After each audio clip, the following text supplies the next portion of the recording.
Oh dear. I had the bloody cooker switched on the wrong setting. They weren't cooking anything. It's not the best idea.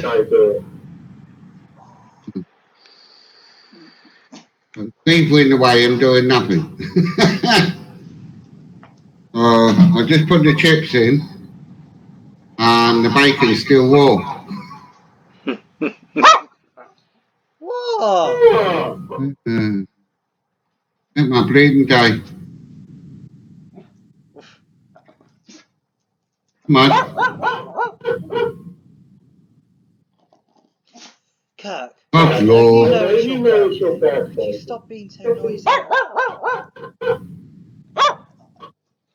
Yeah, but.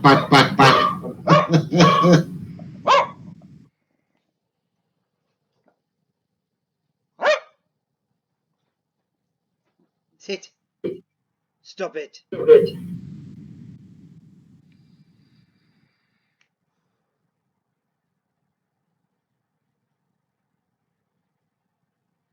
Have you started another harvester off? Yeah.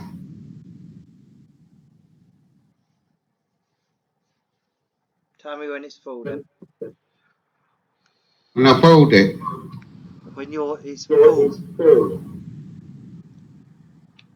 Because I can't tell if it's full or not because it doesn't flash on my screen. Oh, well, yeah, of course. Yeah. I don't worry about it. It's not important one. You just stop. That's doing soybean. Fast. Then more, so we just back up. Hey there. Dinner should be ready soon. That was a quick half an hour. I'm just shifted. Did you sort your cow issue out? You what? Did you sort your cow issue out? Have you got 200 now? Yeah. I think so, yeah. They're all full. I think one of my cows only takes 50. I think it was already full up. Oh, you only got a small one on that one.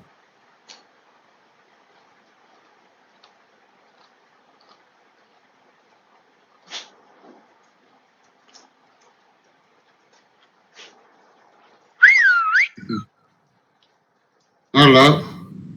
Nothing It's for you. Nothing interesting because my phone would have vibrated otherwise. Kirk!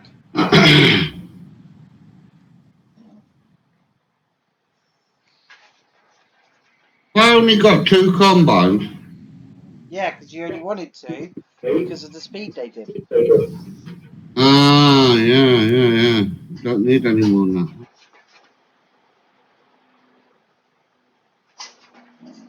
Kirk!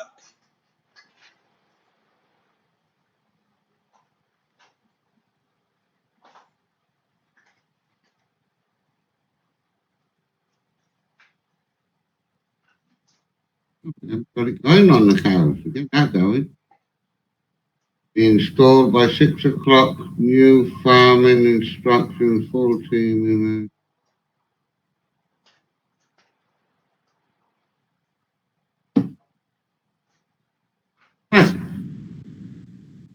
That farm thing is full. The combine's going like a bat out of. They're okay.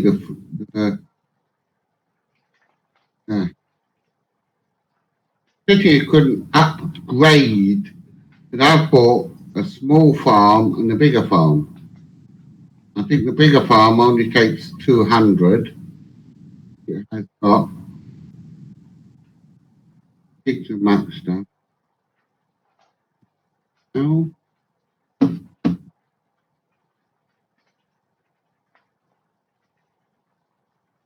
installed here neither, and now it will be.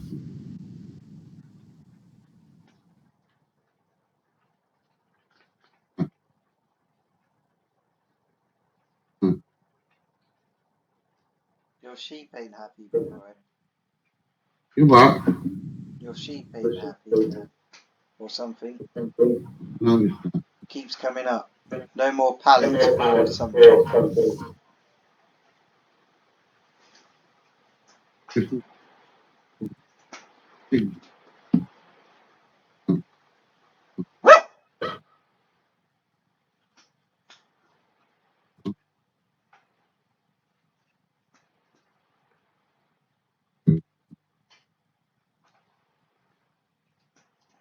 piggies, 300 piggies, 300 piggies, they're all alright. Water's slightly low, but not much.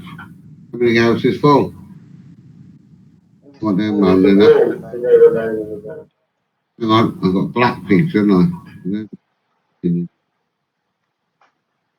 Everything, a little bit of water maybe. Cleanliness. How do you sort out the cleanliness? Oh, you know that stuff is shoveled up outside. No. You know by their troughs, right? The way you put their food in, Mm. it gets a bit dirty there. Mm. Shovel that up, pick it up, and then tip it back down again, and it goes back into the food tray. Then you can, they'll be happy again. Alright. Cleanliness and water, really. Like I'm looking at the pigs now, and they've got a line of mess by their trough. Clean that up, they're a lot happier. So you have to go back to dig a bit.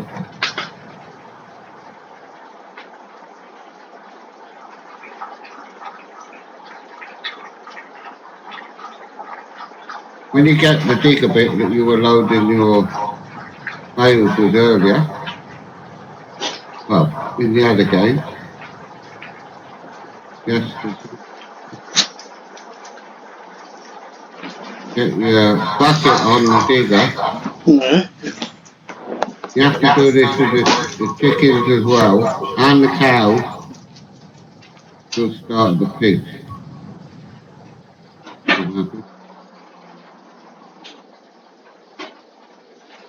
Lights up around. Right, so you go around.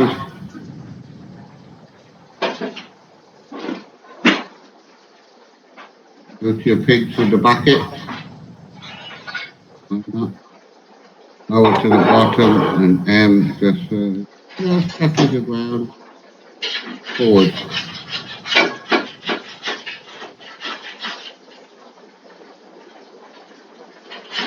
Forward till the bucket's full.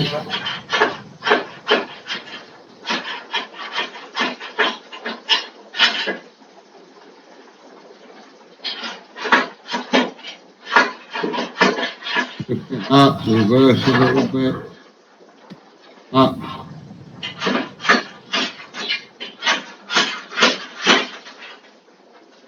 Kick.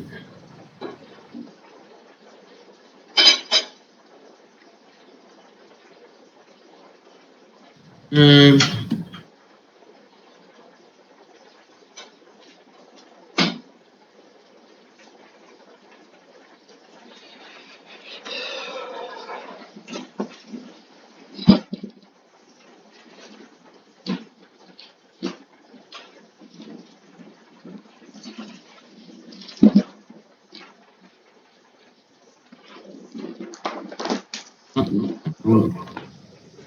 oh, that one.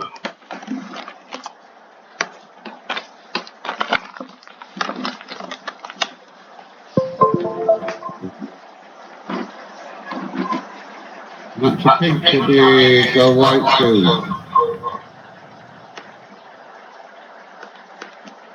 Good though.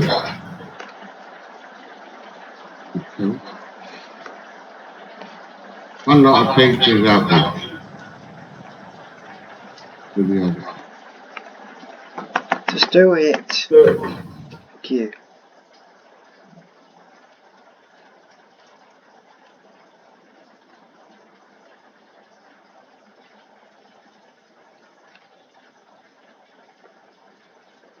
On this episode of Mighty Car Mods, I'm continuing the battle with the MR2. Whose idea was this?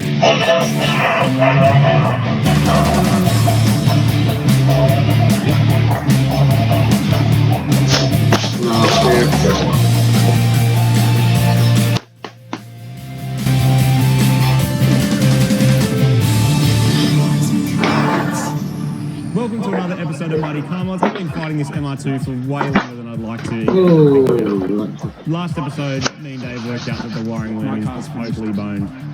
Totally finished. He's right, it's finished. So my good friend here has agreed to help me today for as long as is necessary. Martin, I'm going to be here all day. Here's a funny thing. Some people reckon that when we say the word mighty, in an Australian accent, it sounds like Marty. They reckon that you've been saying Mighty Car Mods. You know what I can't say? What? Saskatchewan. We can't say that Shout out to anyway. the Canadian Hello to fans. Still Canada. tip forward. Come on, The damn. state of the USA. Not really. You're your own people. Of course you are. Oh, look, the piggies have gone, mate. Martin, MR2. Yeah. What do you? I'm here to help. I'm here to help. I'm here to assist. I'm here to give you moral, ethical, spiritual, and philosophical guidance. Oh, dude, this is not bad. On your hand, man. This is. I better go and check the chips. It's close. I'm just about to eat my dinner. It's actually close. You said you did end up Just in a about position to. on the floor I last did. time I saw you. Because I worked out my wiring loom, which me and Dave were just going to plug in this magical plug and turn the kit. No. Nope, not a chance. Not working at all. It's been hacked up too many times. It's wrecked. The plug is melted. Has Wrecked. anything been straightforward on this MR2, Martin? Just anything at all? Nope. Not a thing. What I did manage to do though, just quickly, because I wanted to see if it would leak, is I managed to plug in the heat exchanger for the water to air and fill it up with water Yep. and just left it for like days because I wanted to see if any water would leak out and it hasn't.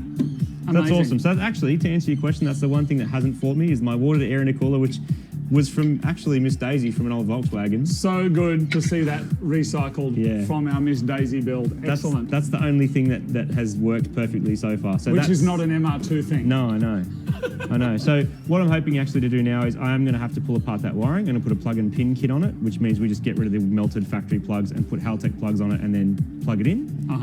But there's other things that need to be done as well. Inside things, seats, your center consoles, gear knobs, just anything you can see basically. that Martin, isn't I'm finished. going to work on the front end and you can work on the back end.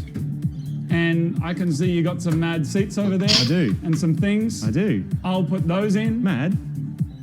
Are they from a Subaru? Yeah, man. Okay, good.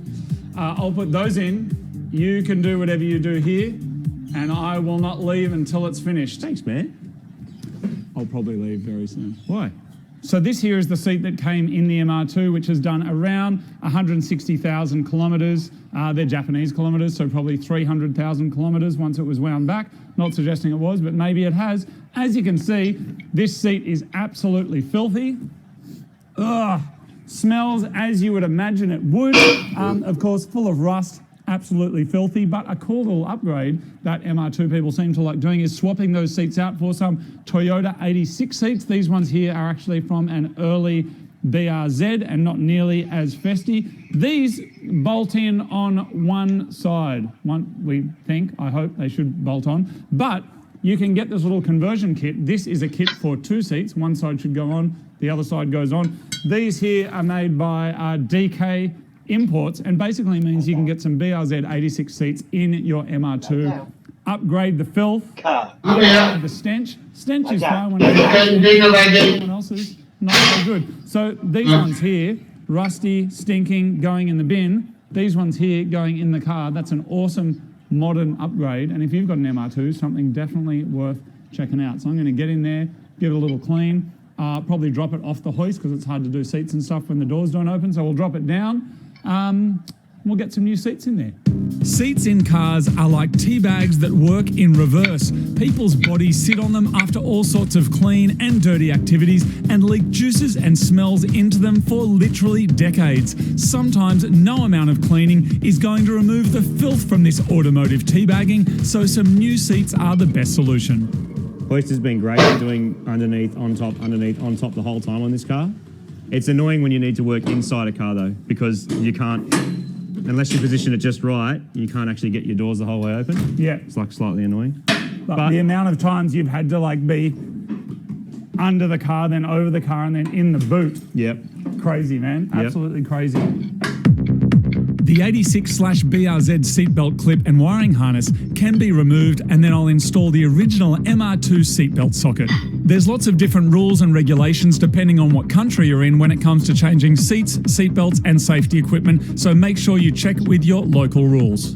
So I've just taken out this from the driver's side of the car. For some reason, a earlier owner of this car had held it in with this very thin piece of metal here, and it was held on literally by about one thread of this nut. So I don't quite know what's going on there, but that was dodgy AF.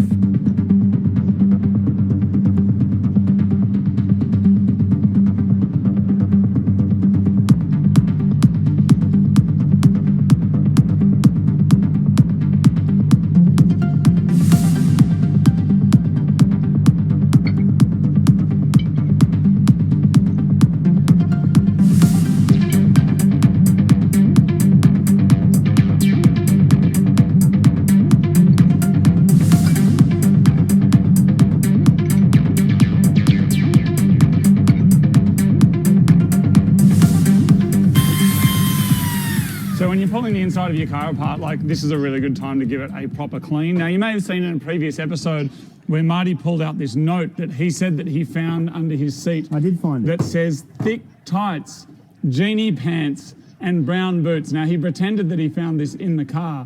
He actually put it in there. This is his shopping list of what he'll be wearing when we do the final challenge. Martin in his genie pants and his brown boots. Whoever did write this, though, it was written in 2010, Martin, by the looks of this receipt. Cool. And that means this car's been in Australia for longer than that Yeah. and hasn't been involved in anything too disastrous recently. Not yet, anyway.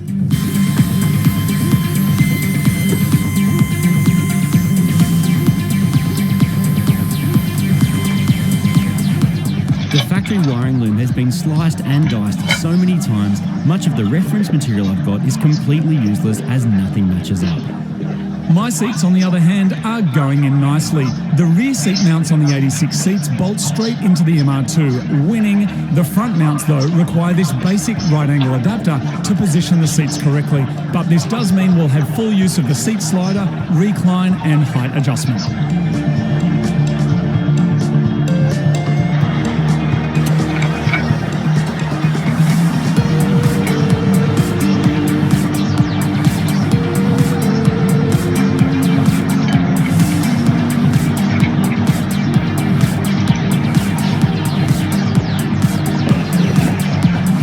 There's a few different ways to skin this axolotl. The easiest way was going to be Dave's plug. It just plugs straight into the factory ECU loom. It's all pre-populated, it all works. You plug in the ECU, you load up a base mate and start the car and drive. Not going to happen. Option 2 is a plug-in pin where you use the factory wiring harness, but you just put new Haltech plugs onto it, the ECU. That's the next easiest way to go. That assumes that your factory wiring loom is intact. Mine's not. So what are we going to do? The next, well, the most crazy option is to do an entire new loom for the whole engine. I don't do that because I don't need to, because actually the motor's quite simple. You've got the injectors, you've got the coils, you've got the signal, which is coming from the distributor, and you've got a few other sensors that the Haltech itself needs, which you have to wire in anyway. So what I'm going to do is do a bit of a hybrid of both. I'm going to use these plug-in pins. I'm just going to add wires for stuff that's really easy. And I'm going to use the factory wires on stuff that isn't stuffed. And hopefully that'll be enough to make it work. That's a really noisy monkey. Can you hear that monkey? So noisy. They do that when they're horny. As long as you've got good reference material, installing an ECU isn't much more difficult than wiring in a stereo. But now it will be necessary to trace each wire back to the sensor, solenoid or component it's connected to and confirm it's in the right place, label it and move on. Doing this now will prevent smoke coming out of things later on. Now this looks like an absolute puzzle, and it really is, except the more you look into it, the more you start to see patterns like this red one with a blue stripe. There's multiple of those that come down into the ECU plug and then merge into one wire, which means it's probably either a power or an earth. And then same with the brown. The brown doesn't have any stripe on it, and there's lots of browns, which makes you think, okay, maybe that's a signal power or a ground. And then in the middle, you've got a wire that has a stripe, Yeah, on it, I've so sent you a blue and black, blue with black in this Your case. message. And you can work out from that, that's probably the actual Right. signal wire. So that's the one that's the most important to work out where it goes, label it, move on to the next thing. Some of these, I don't know what they are. These will be solenoids that control things. So there's a T-Viz system under here, which is where there's blades in the throttle that change depending on revs or boost pressure, all sorts of things. I don't know. That's what the ECU works out. We'll need to control that too. You can delete it, but I think we'll keep it in the stage Go to sleep because in it's this there and trough. not that hard to make it work. And then slowly work our way. The most important thing to find is the distributor. That's all our signaling. That's really important. And a lot of the rest of the stuff we can just add back in. Temperature sensors, coils, injectors, TPS we might make new wires for just because these have been hacked up before and it's not really worth the risk. I'd rather do my own hacking and know that it's done right. Well, as right as hacking ever can be. Ideally, you just have a new plug, but I don't have one. One reason I can start No, my problem. people like carbies on older cars is that these wires, if you'd never stripped them back, you'd look at those colours and go, oh, those colours don't match any diagrams. Only once you Lisa must be strip back empty. the wires and realise it's actually been cut and shut, but to different coloured wires. So the wires here will never match what's at the ECU, and they're probably off either a different car or a different car. Like, you just don't know until you start digging. All right, so those seats are in. Oh, my God. Finger tight all the bolts. Oh, it's comfortable. Way less festive than it was before. We got seat belt. We got seats. That is an epic upgrade, everyone. If you've got an MR2, if this is the car what's up, mate? that's your goat, then I think that is an excellent upgrade. Looks really good. Coming up, Don't be Marty. too Looks excellent. Okay. In fact, you can take a seat and enjoy your mate. newfound comfort and cleanliness. Wow, they look like they're meant to be there. Oh, dude, this is awesome. Are they higher than before? No, but they're bigger. Can we pump this down? Is that going It's down? got an up and down pumper. Do you want me to keep going? Is it working for you? definitely. Okay. I'll do something. That's as far as it's going to go now. It's getting a bit chafed. Yeah, dude. This is sick. That's awesome. Uh-oh. What? Just pushed the clutch pedal and forgot that I disconnected the clutch and now it's on the floor. All of these bolts are completely Monk City. Yeah, maybe it's a new one. They are just horrendous. These always get mounted. Like Yeah. people try and bolt them through carpet and they didn't look very good when I pulled them out. No, they look. These are one of the things, though, you probably shouldn't DAC, right? Oh, I did it again. No, you shouldn't duck these until you're 100% sure that they're engaged. Yep. And then always go when you marry them into the floor. New shifter, feels good. Seating position's good. I got more room. This is awesome, man. This car's like not winning me over, not even a little bit. I mean, it is what? If you want to do this job at home, the most excellent tool that you can use is this. This is like a gardening thing. It's an old lady knee guard that I found in Marty's bedroom, and basically you just put your knees on it and it means you don't get sore knees when you're doing the gardening. Excellent. Sore knees and chafing, that's the worst. Thanks, man. Thanks for your help. That's No worries, Martin. See you later. I'm going home. Why? No, I've just got some stuff to do. I just remembered my car's not finished. But thank you. Have fun. Good luck. See you on the racetrack. I'm out. This is what the old big resistor pack used to connect to, because back in the day, injectors needed resistance, electrons, I don't know, something. Anyway, what you can do with modern injectors, like what I've just done to control the modern ECU, is get rid of the big resistor pack, which you already chopped off. And all you got to do is join all these wires together. And all that does is, instead of sending the power through this white wire into the big resistor pack and then splitting it out into the 4, you're just sending raw 12 volts of raw electrons straight into the injectors ready to be used, so that the ECU can trigger them by grounding them, which opens them. It's a really simple thing to do. What I've done is buzz out each injector wire to make sure I'm actually on the right track. I don't want to join the wrong five wires that are wrong. But this is the same. Other cars of this era use a very similar system. It's easy. It's happily I can use those wires. I don't have to run new ones. It's easy to forget just how much has changed since this car rolled off the production line in 1990. Around that time, the internet had only just been commercialised, smoking was only just banned on aeroplanes, McDonald's opened in Russia, the USA was in a massive recession, the Berlin Wall is being demolished, they've only just stopped dumping waste in oceans, Microsoft released Windows 3.0, the Hubble telescope sent its first picture from space, and Mariah Carey released her first album. The average income per year was around 28 grand, which is about how much one of these cars would cost new, depending where you lived. For their time, these cars weren't considered slow. A US spec Turbo MR2 could do 0 to 100 in 6.1 seconds and a 14.7 second quarter mile. We never got turbo ones in Australia at all, and neither did you. Like my car, however, Grey Imports filled the gap, and mine being hardtop makes it a little bit more special, as most came with targa tops that leak heaps of water. This car is one of the cheapest ways to get into a new rear layout. Your other choices are the Honda NSX, Lotus Elise and a bunch of Ferraris. Not exactly cheap cars then or now. Although the car is looking messier than it has for, well, most of the build so far, the good news is getting rid of some of this old junk and a lot of this old wiring and stuff that is just wrong. There's wires that change colour for no apparent reason, so I've had to go completely back to the drawing board, back to Toyota's own manual for this car, detailed diagrams that tells you what wire does what colour they are, what terminals they go to. The terminal information is not much use because the terminals on these plugs are all wrecked, but the wire colours is really handy because, for example, it says violet and white, it says speed, great. We mark that as speed and then we leave it alone. Then the idea is we work out what all the essential wires are, label them, get them ready to put into a Haltech plug, and then run any extra wires that are not covered by what the car has back into the engine bay, plug them into the ECU and get it set up. So a little bit more to do, it's just more fiddling with wires. So I'll spare you that.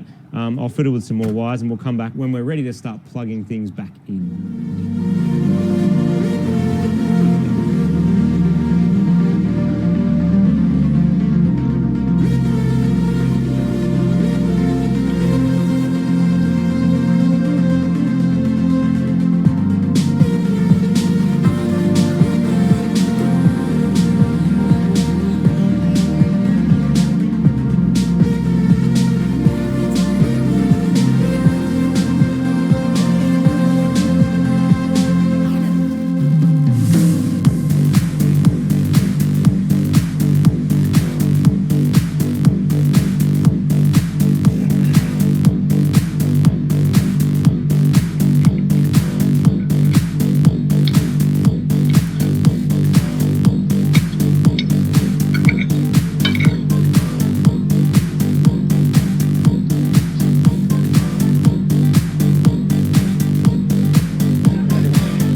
is the moment I've been waiting for. Finally, the engine bay is looking pretty much as it will. It's missing a few clamps and bolts and other bits and pieces that I'll go through and fix up, but it's good enough now that I can start putting the pins onto the wires.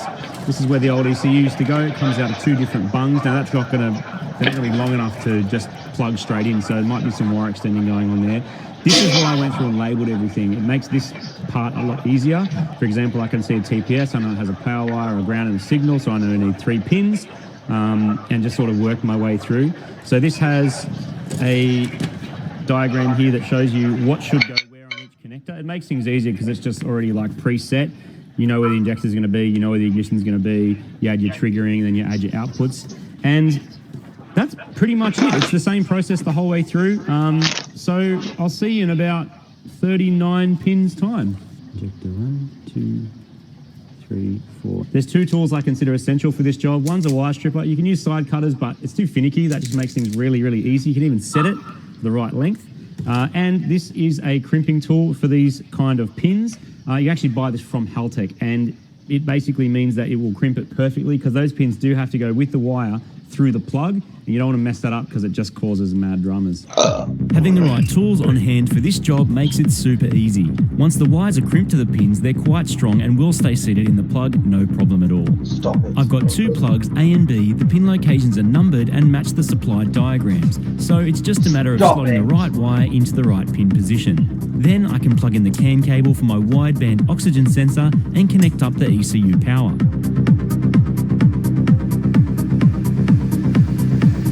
Stop it.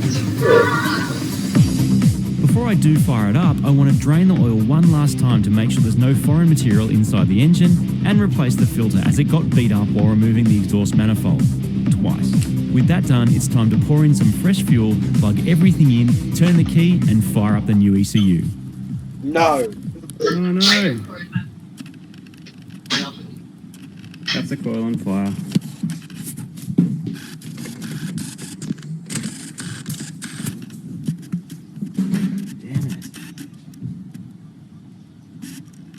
That is a Yaris coil blown up. All right, next major problem. If the fuel pump is on, we get 80 pounds of fuel pressure. Come on. And we get rained on from lots of different places, which means the return is not working, which means fuel pump and fuel tank out. That's right. Remember that fun game of removing the tank from the MR2? I have to do it all over again. The return line that carries low pressure fuel back to the tank is blocked, meaning the fuel can't escape the system, the regulator can't do its job, and fuel pressure goes through the roof, or through the floor in my case. The only way to fix it is to pull the entire assembly apart and try and clear the blocked line. Using a combination of penetrator and some thin welding wire, the line slowly comes good and the tank can be reinstalled back in the car. It is a good thing I caught it now rather than out on the track, but it also put me a whole half a day behind. Moment of truth. Sounds good. Success, stable fuel pressure and no more leaks. I'm now just tidying up a few things that I want to work properly now that the majority of the engine bay is sorted. One of the things is there's a fan down here that's normally on the back of the intercooler on turbo models. You see a lot of people with MR2s put fans in here, which is a good idea to get the heat in, either pull the hot air out or push it down, whatever it is they do. There's a fan in there on the intercooler that the point of it is to bring cold air into the engine bay because it does get hot in here, and unlike a normal car, you don't have that air rushing through the front to keep everything cold. There's a controller box that's down here next to the ECU. That box, the purpose of that whole thing is just to run that fan. Now, because it's old school, the ECU isn't telling the fan when to go off. It's got its own dedicated temperature probe, which is not here. Apparently it lives up on the, I don't know where it normally is, but I don't have it. So I am going to trigger it with the ECU. That's the beauty of using an aftermarket one like the Haltech, is that I can use a spare output to trigger that fan when I want it to come on. Now I'm going to use the coolant temperature sensor, so when the engine gets hot, or too hot, or maybe we have no road speed, then the fan can click on, which is just a nice smart way of doing it. So under a certain speed and over a certain temperature, fans on, keeps the bay cool. Many of the original systems like this on this car are independent of the ECU. That made sense at the time as you didn't have the processing power available to run so many things from the single box. 30 years later, however, activating a relay based on other things is simple and easy. So a basic 30 amp relay supplied with power and a trigger from the ECU gets our engine bay fan working no problem.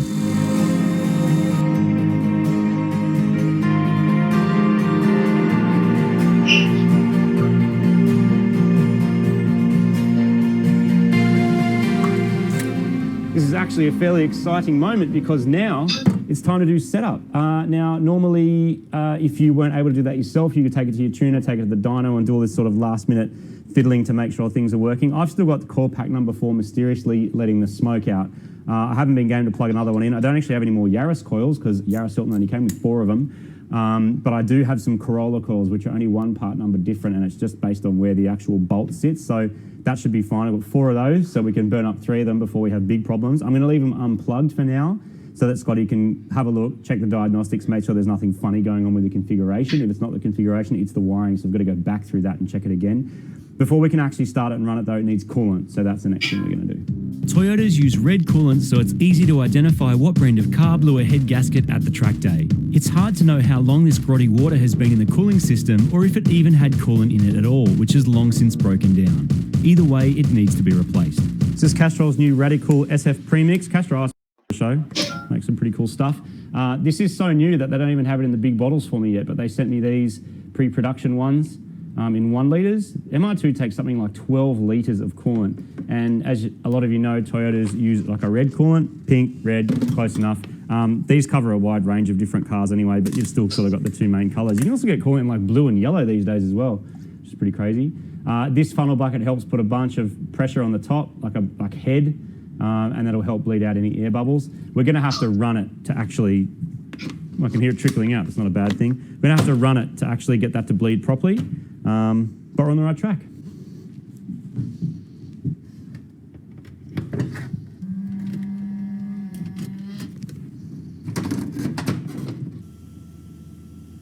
Cool, found the wideband. MFN 1 will be for active state low.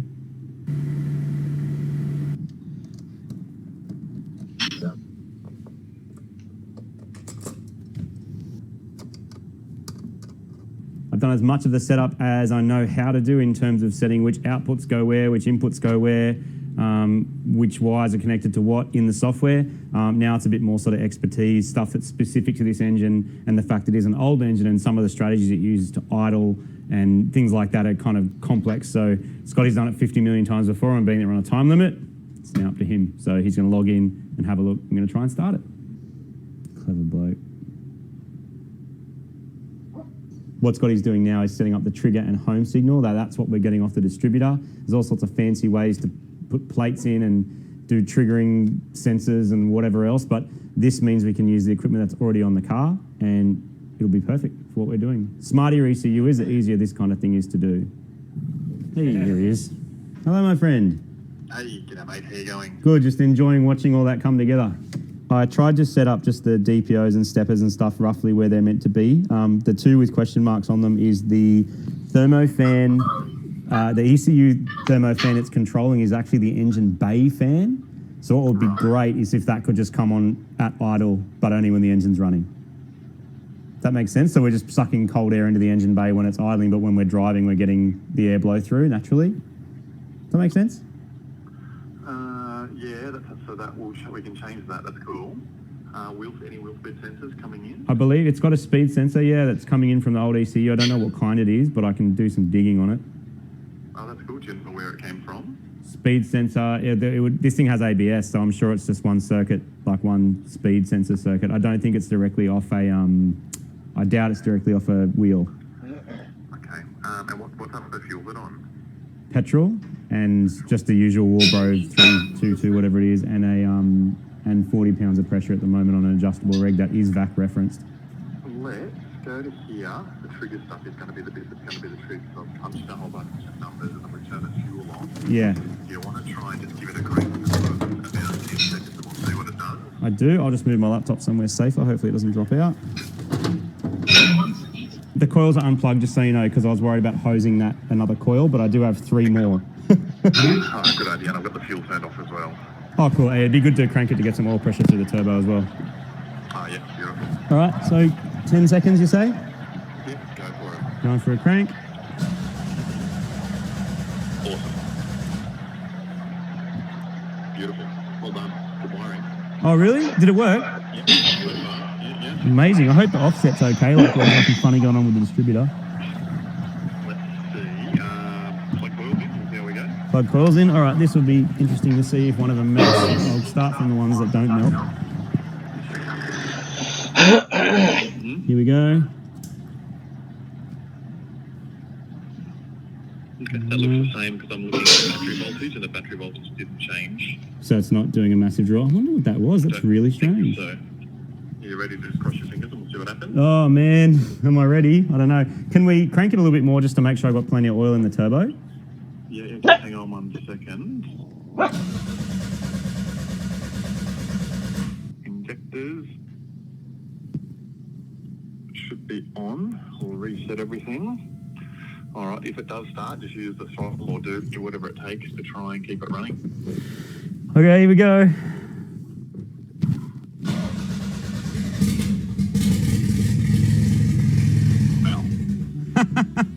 Yes. It's got no bump, doesn't have a proper muffler on it yet.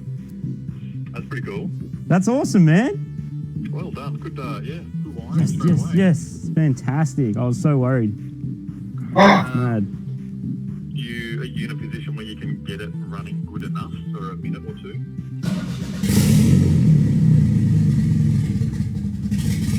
Yeah, it's caught it. That's not me. Okay, I'm going to put that right down and see what happens.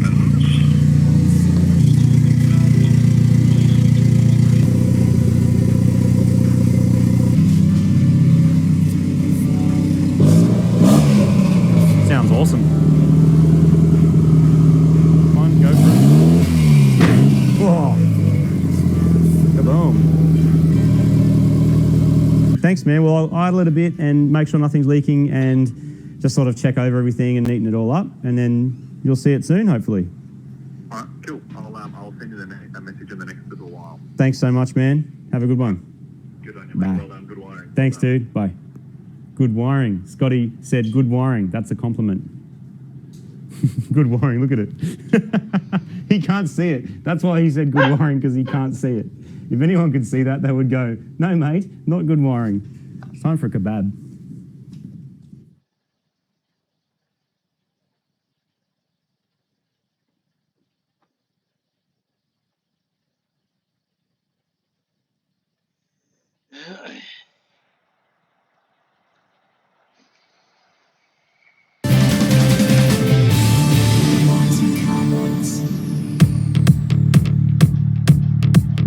After many days of work, this MR2 is finally playing nice. It's got a heap of new and recycled parts in an attempt to make it both fast and reliable. Well, we definitely got a leak in this area. Last episode I got it started, but that's only just the beginning, as now that it runs, other issues are showing themselves. Problem number 1, the filler neck has a slow leak that seeps out between the 2 cast aluminium parts. It's got an O-ring seal in it that you can only get out of Japan, and that takes 2 weeks. So I'm going to try and match one up locally and hope that it's sealed okay. Next, the thermostat in the cooling system is of an unknown age and origin, so while I'm at it, I'm going to replace that as well. Then, with the cooling system back together, I can use my funnel bucket to bleed out any air and then seal it all up again.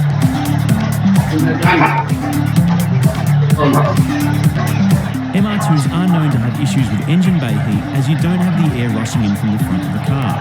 This is one of those areas where we can learn from how the manufacturer did it originally, and that's with lots of insulation.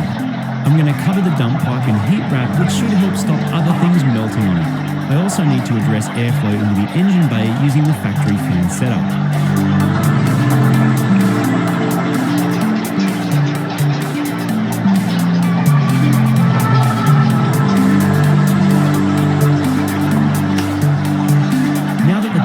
Sorted, I need to figure out the rest of the exhaust.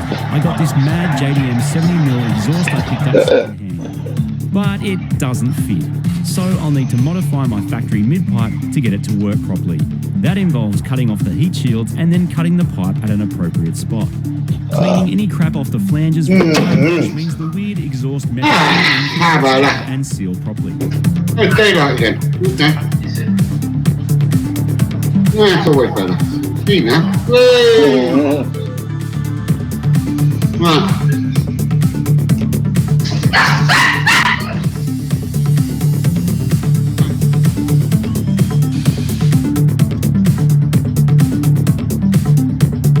Wonderful. Yeah. Oh, yeah. Ah, we'll get it. So that mounts nowhere near.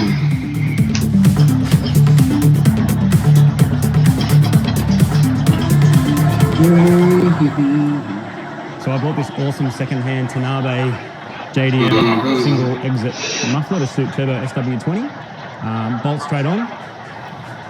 So I just modified that mount a little bit to make it slide in. That's how it's fitting. So as you can see, bolt-on parts, reliable as. That doesn't work at all. So being that this exhaust, I mean, it was pretty cheap. So I think I'm just going to have to cut it up and just make it work somehow, because that is a total and utter mess. Or just make an exhaust.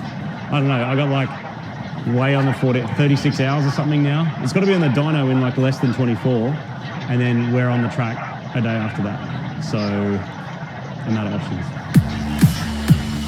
The best I'm going to be able to do with the time and resources I have is to flip the muffler to the other side of the car and then adapt the pipes to fit. It's not pretty, but it should get the job done.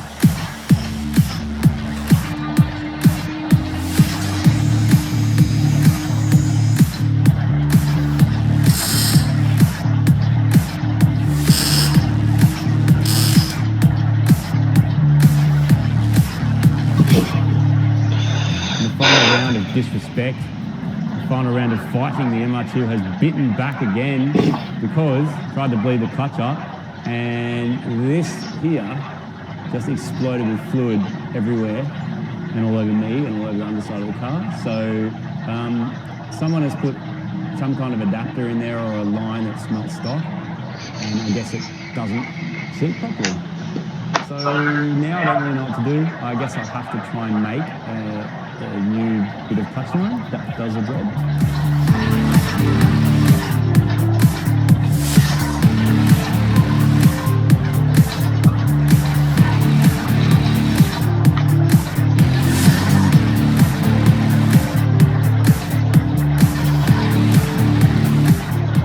No, it's wrong threads, man. It's hard to know whether my aftermarket part is wrong or if someone has put a non-standard part in the car before, which then doesn't match the aftermarket parts. Either way, I'm going to have to work out some kind of solution so I have a working clutch. I like to think I'm a genuinely enthusiastic kind of guy. It's all about having a go, getting things done, making cool stuff. But a few things I really don't like. One is shellfish. Two is eggs, particularly raw ones. And three is undoing mods.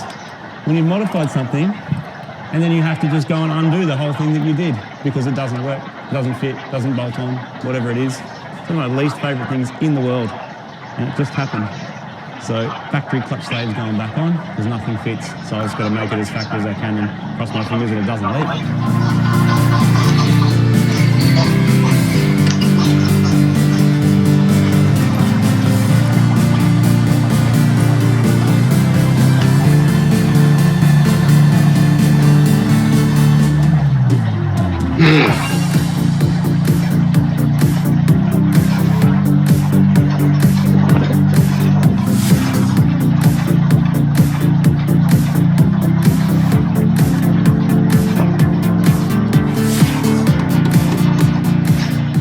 That after everything I've done in this car, everything I've changed, the one thing that has now totally defeated me is the clutch.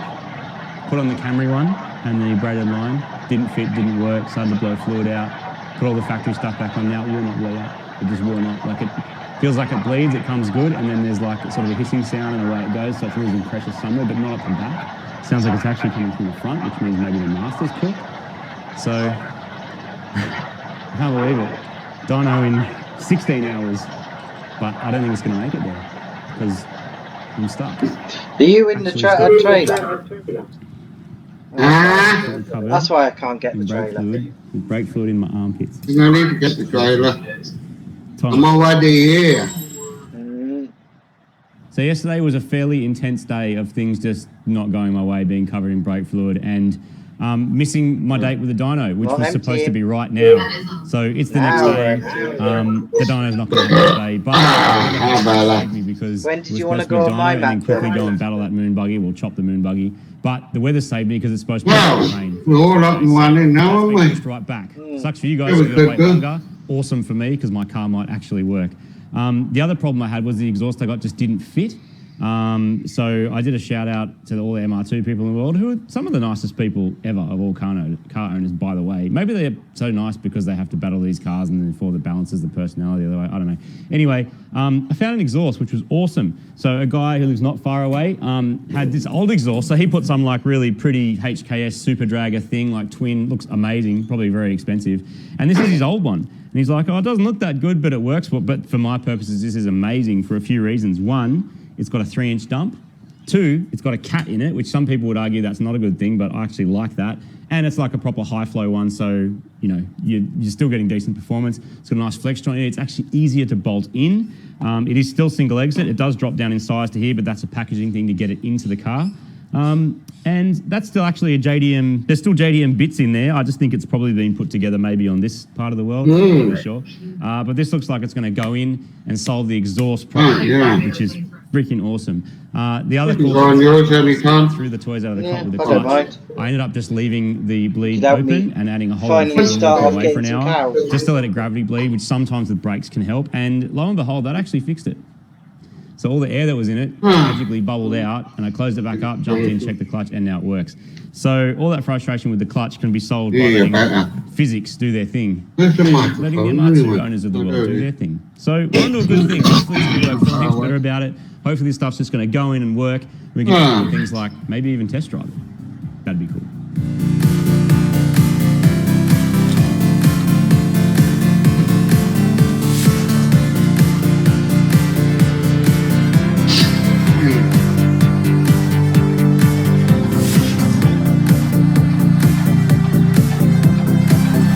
I'm thinking about the phone.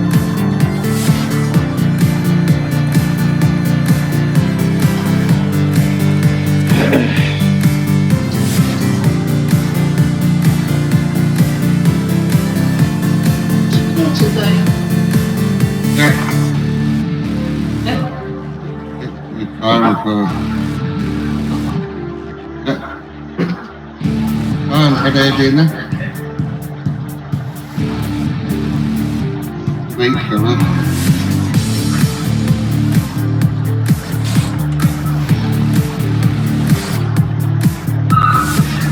Right, I'm gonna go and unload this. Feed the dog.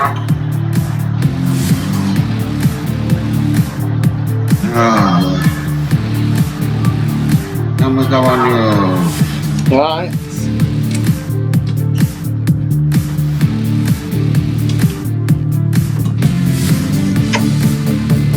Kind of pigs are napping now.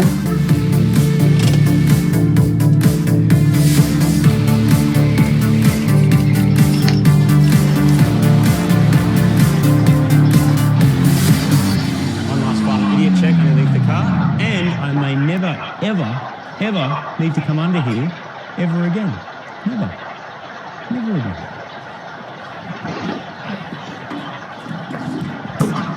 Oh dear. What? I wasn't paying attention to what I was doing.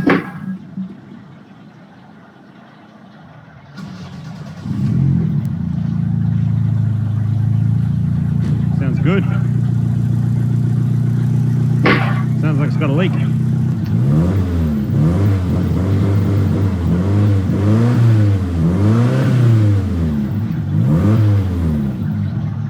An exhaust leak. I either forgot to do something up or it just doesn't fit. Brilliant. What a dickhead. An often overlooked part of turbo upgrades is supporting the things. They are heavy and hanging the turbo and dump off the manifold Sorry, I'm without any just other sorting this support out. can cause issues. It happened on my Okey Turbo dokey. S5, which caused me to lose a race with the S2000. That isn't going to happen again. The factory bracket won't fit my new turbo, but I am going to make a small bracket from the engine block over to the dump. With that done, the radiator mounts and boot lid can go back on, and I can turn the car around to get the bumper back in one piece. Hi. What's your money? Skyrocket.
Feels really, really good to be at this point finally, where it's starting and running and idling and behaving.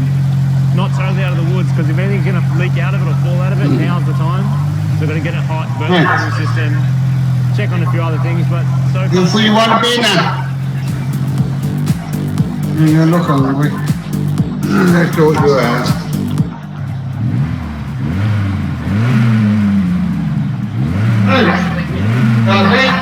Despite all the warnings I was given about the cooling system,